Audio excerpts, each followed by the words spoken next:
tanto para los padres como para los propios alumnos es un momento un tanto ilusionante, ¿no?, cuando llega la convocatoria de la selectividad, pero para las autoridades ya hay una inquietud. La inquietud se centra en los resultados que se obtienen en cada prueba de la selectividad. Y para hablar de la situación actual de la selectividad en Guinea Ecuatorial, hemos invitado al rector Filiberto Ntutu Nguema, que ya está aquí con nosotros. Buenos días, rector. Buenos días. Bienvenido al programa. Muchísimas gracias, buenos días. Estoy aquí encantado por haberme invitado a ese importante programa que tiene mayor cupo de audiencia, creo, y televidentes. Muchísimas gracias. Bueno, así para empezar lo que es la conversación, si hablamos de la situación actual de la selectividad en Guinea Ecuatorial, ¿cuál diría que es la situación? La selectividad. Vamos a partir de unos principios. La selectividad, tal como indica su propio nombre, ¿qué es? La selectividad es un tipo de examen de Estado, no solamente en el sistema educativo de nuestro país, sino todos los sistemas educativos de los países del mundo contemplan el examen de selectividad. Hace bien poco, creo que en el sistema educativo español se han convocado la prueba de selectividad. También nosotros hemos convocado la prueba de selectividad. Como he dicho, es una prueba de Estado donde los estudiantes que terminan los niveles educativos dedicados a la preparación de los estudiantes para dotarles de capacidades y aptitudes académicas que les permite acceder a los estudios superiores. Para acceder a los estudios superiores hay que superar esta prueba, que es la selectividad. Entonces, es un filtro. La universidad es como una fábrica, ¿no?, que en una determinada fábrica hay que esperar la materia prima. Entonces, la materia prima, en este sentido, de la Universidad Nacional de Guinea Ecuatorial y de AUCA, vienen los centros primarios y los centros secundarios. Y esa materia prima tiene que estar bien elaborada, de tal forma que cuando llega a la fábrica, que la fábrica tenga ya perfectamente establecida sus procesos y sus eslabones por donde vaya a transitar esos productos y que entren con buena calidad y que salgan con una perfección. Esta es la concepción de lo que es la prueba de selectividad como primera barrera de exigencia de admisión de los estudiantes que tienen aspiraciones para continuar sus estudios superiores. Esta barrera tiene que ser muy rigurosa. Tiene que ser muy rigurosa, porque la calidad es la que prima hoy en día. La batalla hoy en día y la lucha hoy en día es la lucha de las capacidades intelectuales, la formación del capital humano. Por lo tanto, si hay una debilidad de exigencia en la puerta de la entrada, muy difícilmente podemos conseguir la calidad deseada. Y ahí la prueba de selectividad que tiene que ser rigurosa y no debemos estar exentos de este nivel de exigencia. Por lo tanto, yo quiero añadir algo, como en algún momento dijo, que esto genera no debe generar una preocupación de ningún tipo, porque es un sistema educativo. La ciencia es creación humana. La ciencia es el instrumento de desarrollo. Por lo tanto, si hay debilidad en lo que respecta a la formación científica, si hay debilidad en lo que respecta, digamos, a la concienciación de lo que es la ciencia, muy difícilmente los países pueden acceder al desarrollo.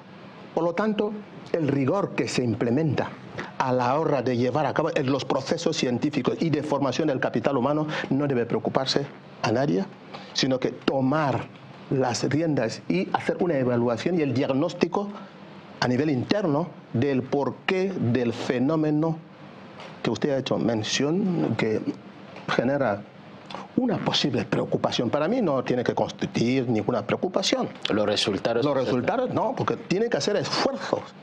Porque cuando el estudiante, que aún todavía no es estudiante universitario, está dentro del sistema educativo, todavía no es estudiante universitario. Entonces, para que sea un estudiante universitario, tiene que superar esa barrera. Entonces, yo respondo aquí, porque claro, la universidad también es parte del sistema educativo y es parte del Ministerio de Educación. Y por, digamos, escasos conocimientos, lo diría así, de este proceso, por eso yo puedo abordar de manera solvente, si hay que decirlo de alguna manera, del tema de la selectividad. Desde aquí yo quiero dejar constancia muy especialmente de que este tema no debe preocupar ni a las autoridades ni a la población de ninguna manera, porque se quiere la calidad. Y para la calidad hay que exigir. Si no se exige, no hay calidad. Bueno, y ahí va, porque en la última convocatoria de la universidad accedieron 5.622 estudiantes, de los cuales 2.273 aprobaron la prueba. ¿Qué mejoras se podrían implementar en la enseñanza media para optimizar estos resultados? Para analizar estos resultados tenemos que partir de dónde viene, es decir, estas estadísticas. Tenemos que analizar el proceso de las estadísticas y el origen de la información y el origen de los datos. Vamos a analizar. En la convocatoria, por ejemplo, le cojo un ejemplo, la convocatoria que usted ha hecho referencia del año 2024, acceden a las pruebas estudiantes procedentes de los centros públicos y estudiantes procedentes de los centros privados. Se da la casualidad de que hay más centros privados que públicos. Entonces, la globalidad de la matrícula registrada en esta convocatoria ronda los 5.000.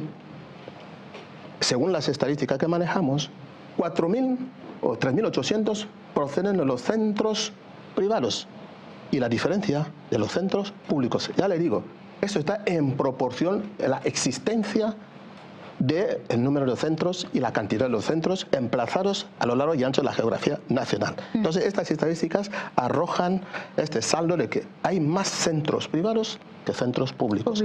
Y dentro de esa matrícula de 5.000, aprueban, según el dato que usted tiene, también manejo el mismo dato, si aprueban, digamos, 2.000, significa que 1.500 son aprobados procedentes de los centros privados y el resto de los centros públicos. ¿El porqué de esos resultados? Bien, si los centros públicos, la docencia es llevada a cabo por un grupo de profesorado, y ese grupo de profesorado, para ser admitidos profesores de los centros públicos, hay un criterio, no sé si nombramientos o contratación directa. Entonces, si es nombramiento y contratación directa, vamos a suponer que usted es un profesor de un centro público, yo también, y la mayoría de aquí. Y tenemos un reto, impartir la docencia, por ejemplo, en los centros, o sea, en los cursos terminales, que es el primer y el segundo curso de bachillerato. Usted imparte una materia, la otra, el otro, yo también imparto una materia. Y debe haber en los centros públicos unos entes académicos menores de control de la actividad docente que se llama seminarios didácticos, que tienen que velar que durante un espacio de tiempo de los 3 meses, 90 días, trimestre, se llama trimestre, es el lenguaje escolar, trimestre. Entonces tú debes dar la cantidad de temas que debe estar en tu materia, la otra, el otro, y yo también. Entonces, si este ente de control de actividad no verifica si realmente en este espacio de los 3 meses usted ha tenido que dar el número de temas que debe dar, imagínese lo que va a ocurrir. Entonces ¿qué es lo que ocurre? Efecto, para empezar.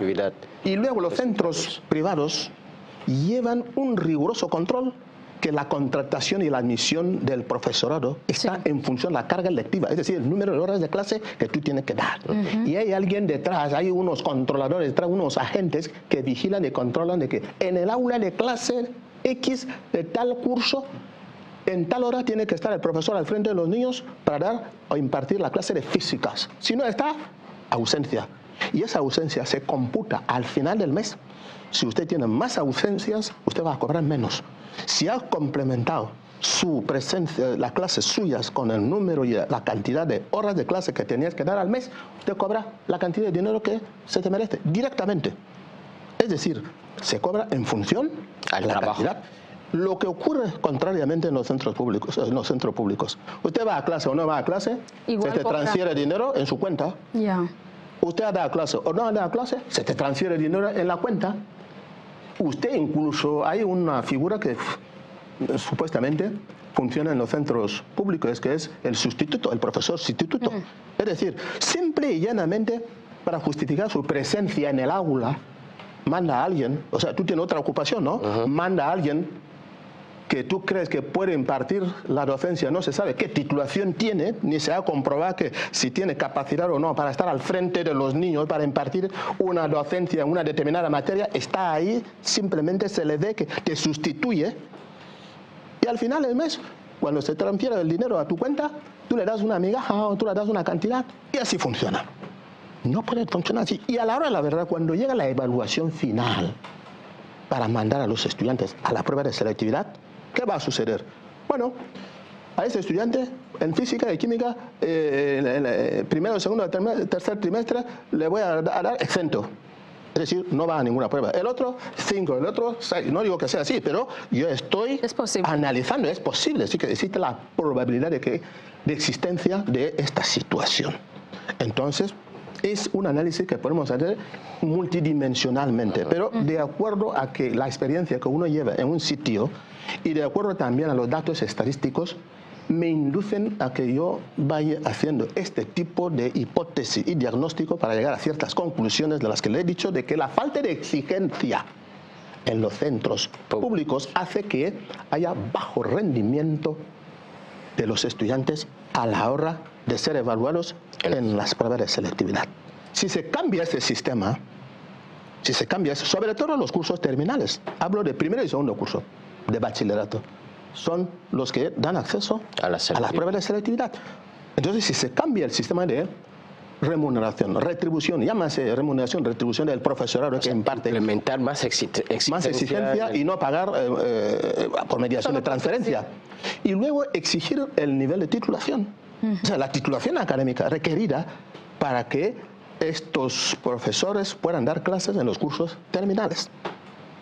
Esas dos situaciones y en estas dos líneas y estas dos dimensiones por llegar a la conclusión de que es lo que arroja un saldo negativo de aprobados en los centros públicos. Teniendo en cuenta todos los datos que ya bien ha señalizado usted hace bien poco, que bien ha ido remarcando sobre lo que es tanto los centros privados como centros nacionales, sobre todo las deficiencias en lo que es la calidad de educación en los centros públicos, me gustaría un poquito, me gustaría saber si usted a nivel personal cree o considera que estos resultados que se obtienen en la selectividad afectan de cierta manera lo que es la imagen o lo que es la concepción de la gente hacia lo que es el sistema educativo de Guinea Ecuatorial, y sobre todo, ¿de qué manera cree que estos resultados afectan a lo que es el sistema educativo de Guinea Ecuatorial? El sistema educativo en su concepción y en su estructuración está bien. Pero quienes manejan el sistema educativo son personas humanas. Y estas personas humanas tienen que ser evaluadas periódicamente su actividad, si se cumple con los objetivos marcados en un sistema educativo o no, o en una programación o no, o en una planificación o no. Entonces, este es el elemento que hace falta. Es decir, la evaluación continua, el control.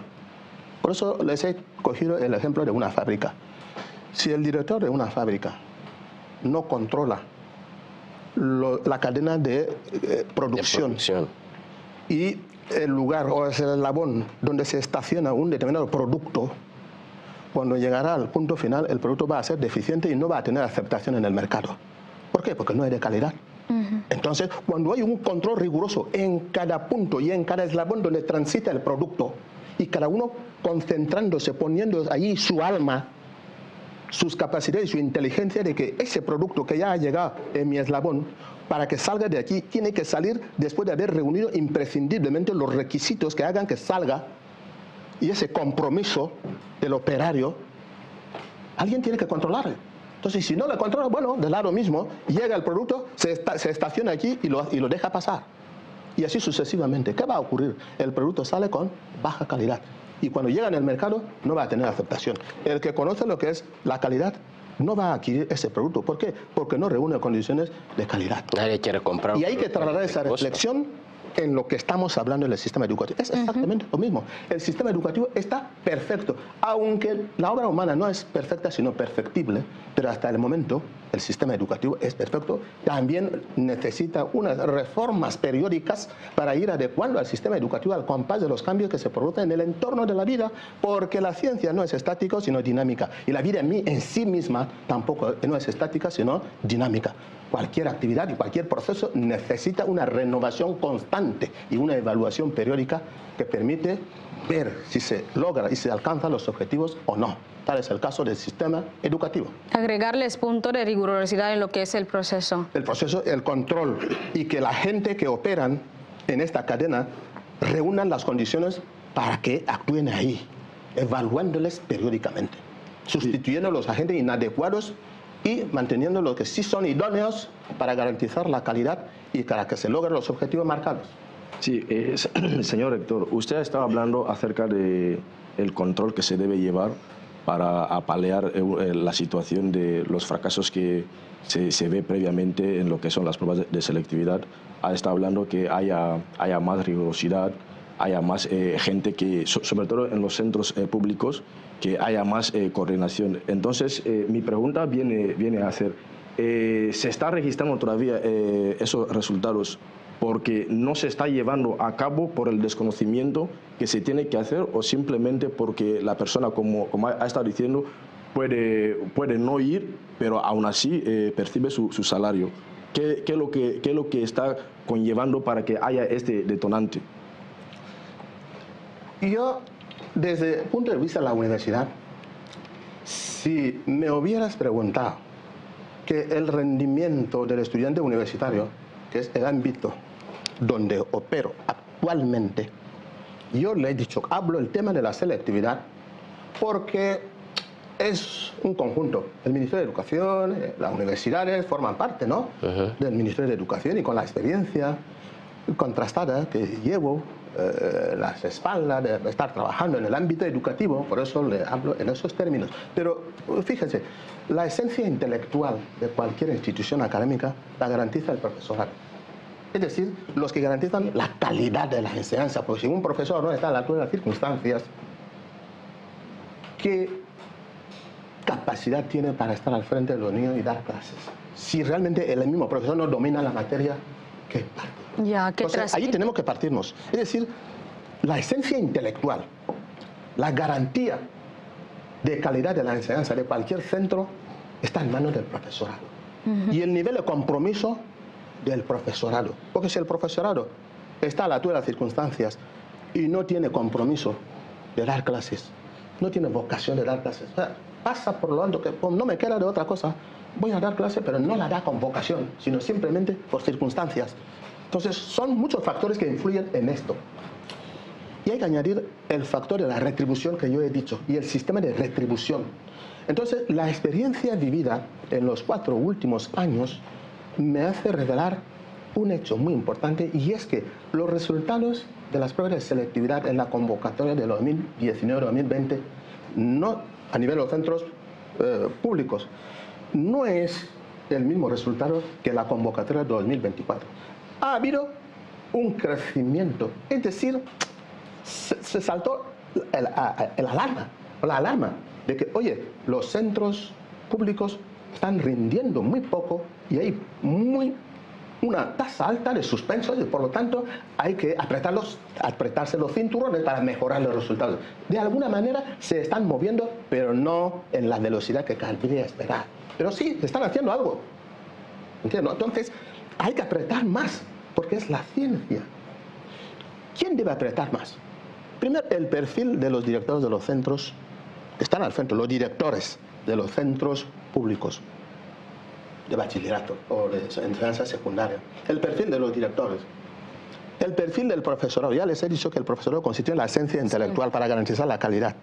La forma de admisión de los profesores para dar clases, la forma de retribución de estos profesores al final del mes y las herramientas educativas que se le pone a disposición para impartir la docencia en las aulas y el proceso de control de la actividad docente. Si todo eso se llevase muy bien y con rigor, digo bien, respuesta a tu pregunta, con rigor en los centros públicos, yo creo que habría se podría equiparar el saldo de los resultados de aptos y no aptos con relación a los centros públicos y a los centros privados. Por lo tanto, se tiene que crear este espacio competitivo cuando se vaya a la prueba de selectividad, de tal forma que los estudiantes procedentes de los centros públicos que lleven la mente de que nosotros tenemos que superar el índice de los aprobados de los centros privados. Y los centros privados también tienen que llevar en la mente que tenemos que superar y mantener esa altura de vuelo de que siempre alcanzamos la máxima cota de los niveles de los aprobados. Entonces, cuando se crea ese espacio competitivo, usted verá los resultados van a ser muy, muy positivos también. Porque cada parte tiene que preocuparse que lo suyo salga lo mejor, utilizando mecanismos de evaluación. Y también los centros, después de cada resultado de las convocatorias, los centros públicos tienen que analizar y evaluar. Hombre. Hemos sacado esos resultados. ¿Qué hemos fallado? ¿Qué estamos fallando? ¿Por qué no alcanzamos, no logramos las cotas de los centros privados? ¿Por qué no llevan a cabo esto? Y una autocrítica. Y una autocrítica. Porque las materias, en total 21 materias, que se elaboran las pruebas de selectividad, son los mismos programas, ¿no?, que deben impartir en todos los centros. Entonces, la comisión de elaboración de las pruebas coge los programas que se supone que los programas dimensionados en un primer trimestre deberían ser ya agotados en todos los niveles, en todos los centros. Si no es así, ya no es culpa del que elabora las pruebas. Claro. Porque se supone que se ha superado, efectivamente. Entonces, cuando se elaboran las pruebas, partiéndose de ese acotamiento cronológico de que trimestre, sí, vamos a coger las materias del primer trimestre, que se supone que cada centro ya habría agotado, y un poco del segundo trimestre. Entonces se elaboran las pruebas, y las pruebas se elaboran en virtud de esto, y el nivel de dificultad de las pruebas también está en base a esto. Se le lleva estas pruebas a los niños que se supone indudablemente que habrían superado el primero y segundo curso de bachillerato, y habrían visto estas materias. La sorpresa de los resultados refleja de que cómo es posible que un grupo de alumnos aprueban más y otros menos, que es el tema objeto de nuestro debate. Pues bueno, una vez más de todo, buenos días, y fíjate que cada vez que va respondiendo a las preguntas de los compañeros me sigue respondiendo a las dudas que tenía también. Y ahora bien, pues sí que me he quedado con una que, atendiendo a las estadísticas de la convocatoria anterior, resulta que en la parte continental del país el porcentaje de los aprobados está siendo superior al porcentaje de los aprobados de la parte insular. De hecho, quisiera que me dé a ver más o menos cuál es su opinión al respecto. Exactamente, volvemos al análisis que hemos partido desde el principio. Si en los centros públicos, ¿no?, hablas de los públicos de la región continental. En general. Bien. Entonces, ¿qué tienen que hacer? Reforzar los mecanismos de control, reforzar y evaluar. Y que ellos mismos hagan este estudio, y este estudio analítico. ¿Por qué todavía seguimos detrás de los centros públicos? O sea, de los centros privados. ¿Por qué seguimos detrás? ¿Qué es lo que estamos fallando? ¿Sistema de evaluación? ¿Sistema de impartición de clases?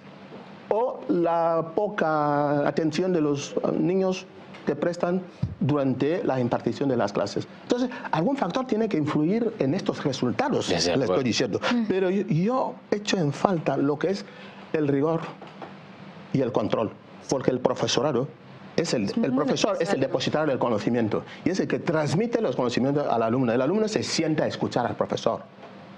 Entonces, si este profesor no exige al estudiante, ¿el estudiante qué va a hacer?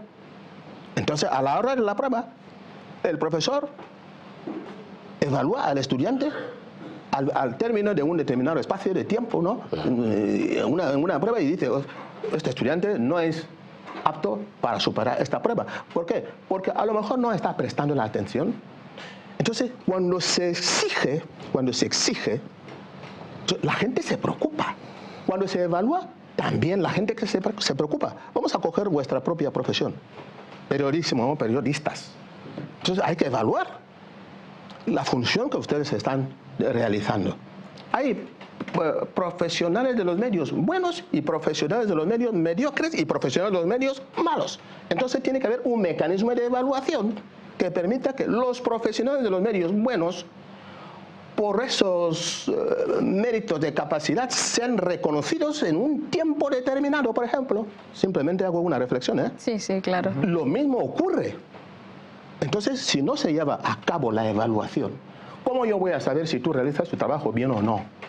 Además, si es un conjunto, si hay uno que entorpece la marcha en el conjunto, no se va a saber. Pero si el conjunto tiene una misión y esta misión no se llega a cumplir con la objetividad marcada, ¿cómo se va a saber quién es el que entorpece esto si no se lleva a cabo una evaluación?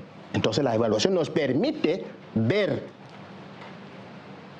quién falla y quién no falla, qué es lo que falla, hay que reemplazar lo que falla, reforzar lo que falla y dar méritos a los que no fallan, para que también estén motivados de hacer mejor trabajo que el que venían haciendo. Entonces, es la dinámica constante de la vida.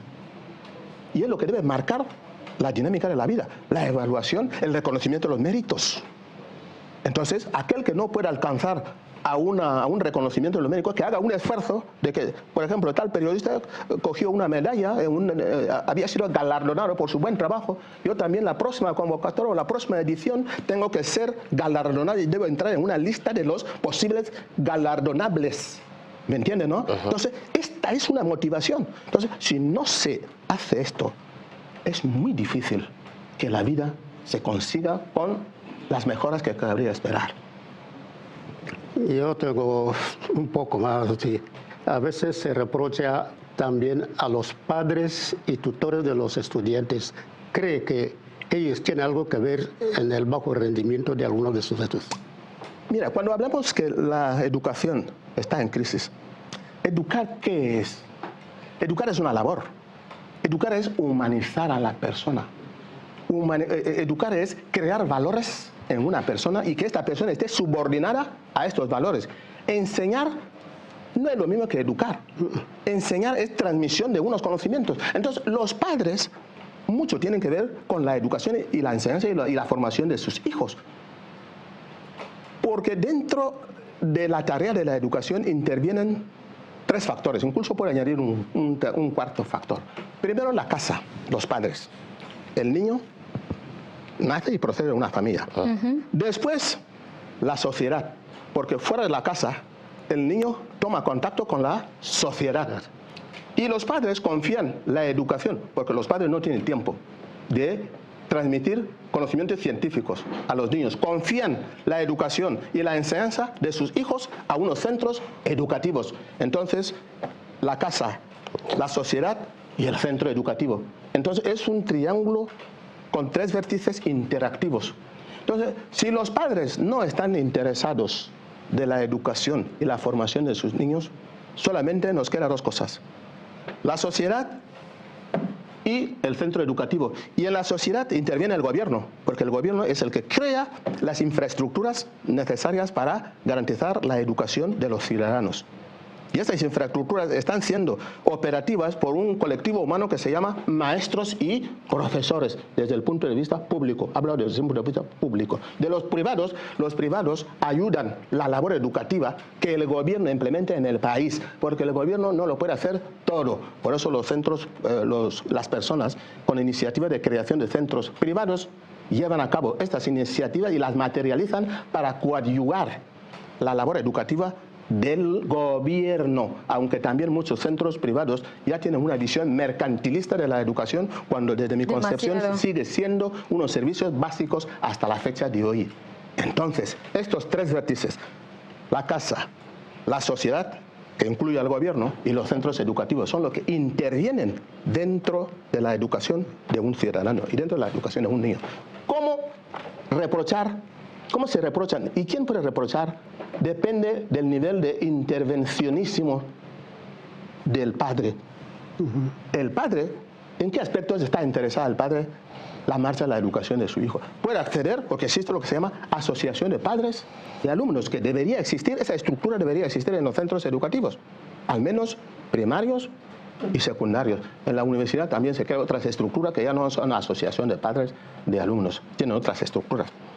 Entonces, si la asociación de padres y alumnos no está estructurada en un centro, que es el foro adecuado donde un padre puede interesar, digamos, la trayectoria y el historial académico y el historial educativo de su hijo, es muy difícil si no funciona la asociación de padres. Pero si el padre por su propia cuenta va sueltamente o solitariamente a interesar sobre la educación de su hijo, tiene derecho para conocer, no ser reprochado.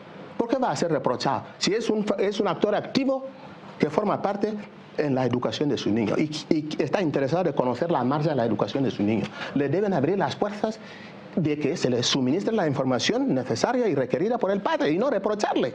Entonces, la actitud de reproche es una actitud negativa. Es porque el centro educativo no desarrolla su actividad educativa dentro de los parámetros y dentro de la legislación marcada en este ámbito. Dentro de escasos días, por decirlo así, porque ya estamos entrando en el mes de junio, se va a dar lo que va a ser la convocatoria de la selectividad del presente año. ¿Alguna, como padre que ya, bueno, qué padre que es, algunas palabras que podría, digamos, que su hijo tocase en hacer la selectividad, qué le diría a esta persona? Primero, un poco vuelvo atrás en lo que es la pregunta del periodista Patricio. El padre en casa, un padre interesado, ¿entiendes, no? Yo no quiero cuestionar el nivel educativo y el nivel instructivo y el nivel formativo de los padres. Pero cuando decimos la crisis de la educación, ¿cuántos padres tienen tiempo de que cuando sus niños regresan a casa después de clases, dicen al niño, a ver, enséñame el cuaderno, usted trae y empieza a hojear las páginas del cuaderno del niño? ¿Cuántos padres lo hacen? No lo sé. Uno. Dos, si hay un periódico, por ejemplo, o una revista ahí, ¿cuántos padres tienen interés de que una revista que está posada en un armario, abre ese armario y que empiece a leer en su tiempo libre? No lo sé. ¿Me entiendes, no? Entonces, hay muchos factores que intervienen a esto.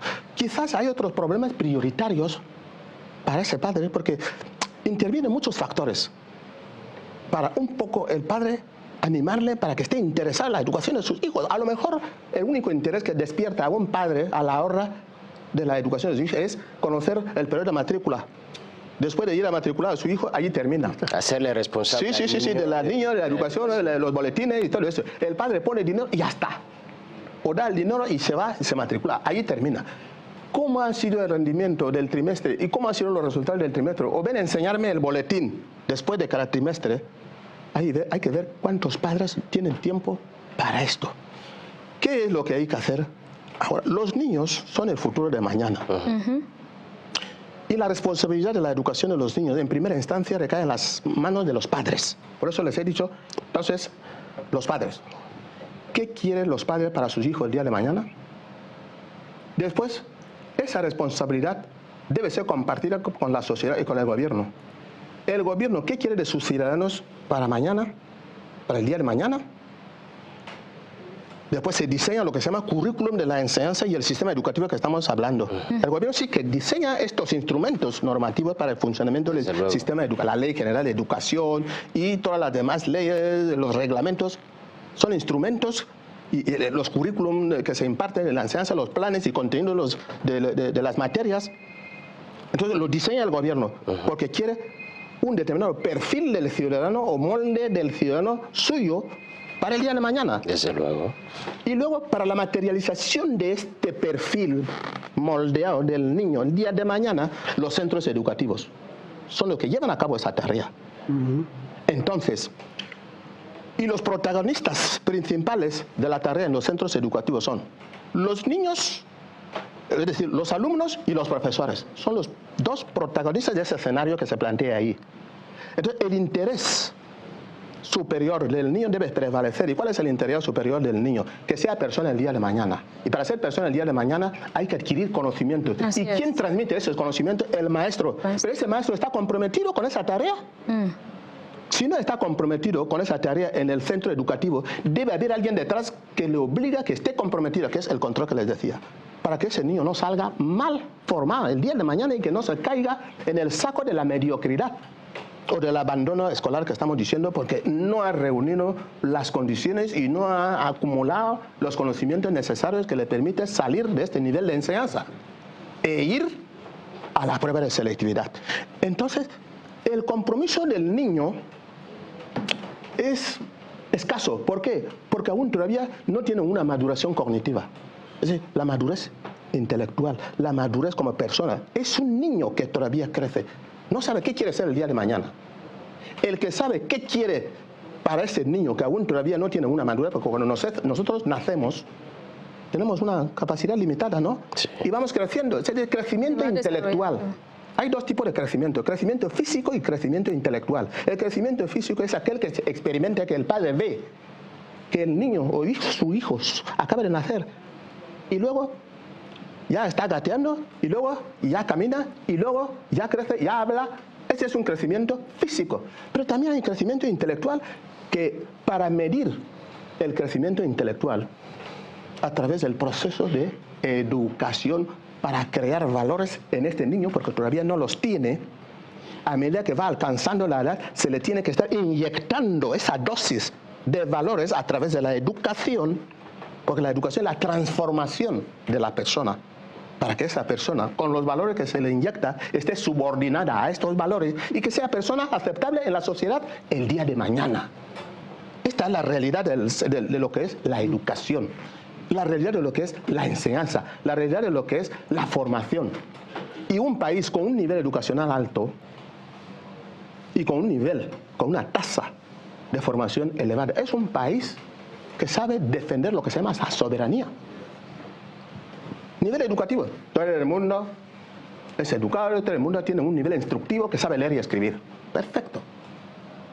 Pero cuando hay una tasa de analfabetismo, gente que no sabe leer y escribir en una sociedad, es una sociedad que no puede conocer ningún desarrollo. Entonces, la educación, cuando hablamos de desarrollo hoy en día, no se puede hablar del desarrollo al margen de la educación, porque constituye la pieza clave o el pulmón o el pilar fundamental para el desarrollo de cualquier país del mundo. He ahí la expresión lúcida del presidente, que dice, vale más un pueblo culto que un pueblo rico. Así es. La verdad ha sido un verdadero placer tenerle aquí con nosotros, compartir ese momento, un momento que seguramente mucha gente en casa estaba esperando, mucha gente quería tener esas aclaraciones, así que una vez más ha sido un placer tenerle en Buenos Días, Guinea.